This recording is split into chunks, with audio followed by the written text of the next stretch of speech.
Hello, my name is Jordan Wilder. Today I will be talking about why it has taken so many independent African nations to settle on forms of government and types of economies that work for them. While reading The History of Africa by Shillington, I came across Section 11, Chapter 30. This chapter included content on how African countries were affected from colonialism, politically, socially, economically, and physically. African leaders had a goal of maintaining colonial boundaries after independence. To give my best explanation, I will use Nigeria as my African nation of choice. In efforts to make a clear support for my reasoning, I am going to start off with the history of Nigeria as a nation. During colonialism, Nigeria was recruited by Great Britain in 1861. But prior to the colonization in Nigeria, it was home to various tribes and kingdoms, such as the kingdoms of Abo and Itsereki. Almost 100 years later, after being colonized, Nigeria became independent in 1960. After independence, Nigeria enjoyed the peace that was fully achieved, but soon after, ethnic conflicts began to arise in the country. This was a result of imperialism. As an aid to the ethnic conflict, the Midwest region was created in 1963. Unfortunately, conflicts continued, and so the country was divided into three major groups of being Yoruba, Igbo, and Hausa Fulani. The political traditions of Nigeria's three major ethnic groups, Hausa Fulani, Igbo, and Yoruba, were deeply rooted and very different, which made forming a national government after independence extremely complicated. The Hausa Fulani in the north had a highly centralized political system. Leadership was monarchical and hereditary, with power concentrated in the hands of an emir, who governed with the help of district heads and chiefs. The system was authoritarian, meaning opposition wasn't really welcomed, and the society was generally urbanized, centered around large emirates. Women had minimal roles in governance, partly due to Islamic influence, and taxation was compulsory, with harsh penalties for defaulters, even enslavement in extreme cases. The Igbo, on the other hand, had a decentralized system. Most Igbo communities operated as autonomous villages, often led by councils or elders and traditional rulers known as Igwe. Their system was more republican and democratic, where leadership wasn't inherited but based on merit and achievement. Women played a considerable role in communities' decisions and activism, and forced taxation wasn't a norm. Most funding came from voluntary community efforts. It was also a more rural-based society compared to centralized urban systems of the North and West.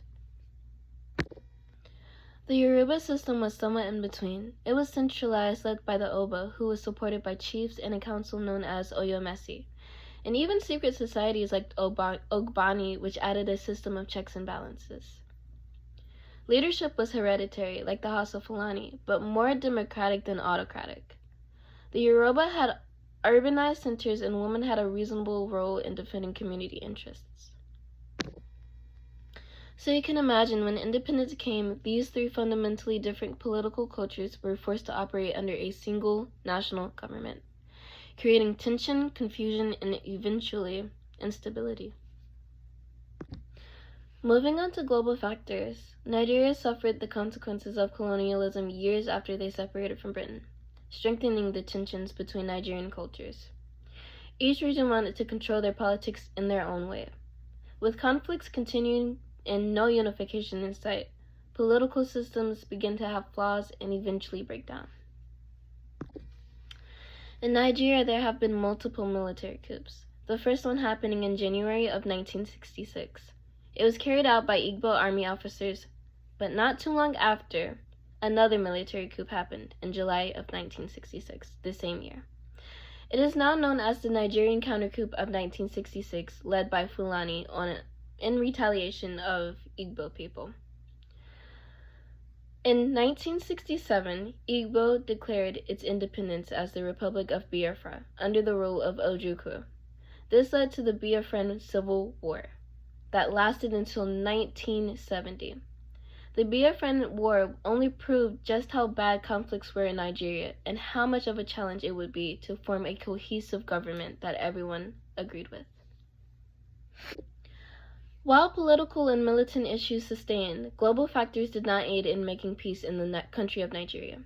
Due to the frail structure, Nigeria became heavily influenced by foreign powers. This is not necessarily a bad thing. It brought and incorporated institutions such as the International Monetary Fund and the World Bank into the nation. Nigeria needed more wealth that could not be attained primarily by the Monetary Fund or World Bank, or any other means. So, Nigeria turned to one of the most lucrative natural resources in the world, oil, more specifically crude oil. As we learned in class, Africa supplies 10% of the world's crude oil, and Nigeria produces 800 barrels a day. However, despite having the access to a resource that makes a country wealthy, Nigeria fell victim to the resource curse. This is when a country has various valuable natural resources, but still has poverty, unemployment, and corruption heavily rooted in their system. Ever since Nigeria was discovered to have a lot of natural oil resources reserves, Nigeria was now targeted by other countries to be taken advantage of. According to globalcitizens.org, because of corruption, 80% of energy revenues only benefit 1% of the population. The government focused on maintaining power instead of developing institutions or policies that support healthcare, education, and other types of progressive infrastructure. Progressive infrastructure is described as being institutions and construction work for the better of citizens of a country. As a result, oil violence, which is a socio-economic condition that fuels physical violence and killings, according to IGIglobal.com, became a problem mainly in the Niger Delta. People in the Niger Delta area felt taken advantage of and treated unfairly, as it was their land that generated wealth for the country, and they were not receiving any benefits from it. Consequences stemmed from oil violence, protests, more violence including rebellion, and even sabotage.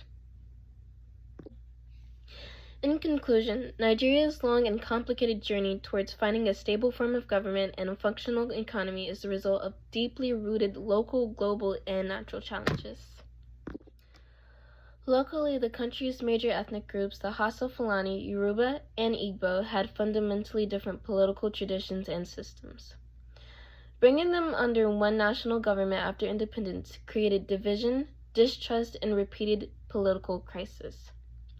Ethnic tension eventually exploded into civil war, followed by years of military rule. Globally, Nigeria was left with weak institutions by its colonial rulers and soon became influenced by Cold War politics and international financial institutions. It was pressured into economic policies that didn't serve the needs of its people, while being heavily dependent on foreign markets, especially for oil exports. And naturally, Nigeria's vast oil wealth became both a strength and a serious weakness. This resource curse fueled corruption, deepened inequality, and made the government more interested in controlling oil profits than serving its citizens. Because the government relied on oil instead of taxes, it became disconnected from the people and less accountable. Meanwhile, environmental damage and neglect in the oil-rich Niger Delta led to rebellion, violence, and further instability. All of these factors made it incredibly difficult for Nigeria to settle on a single effective form of government or balanced economic model. The country has shifted between democracy, military rule, centralization, and federalism, oil dependence, and economic reform, constantly searching for a system that works for all. Yet, despite these obstacles, Nigeria remains resilient. The story is still ongoing, and the efforts of people, especially younger generations, continue to push the country towards a greater stability, justice, and long-term progress. Thank you.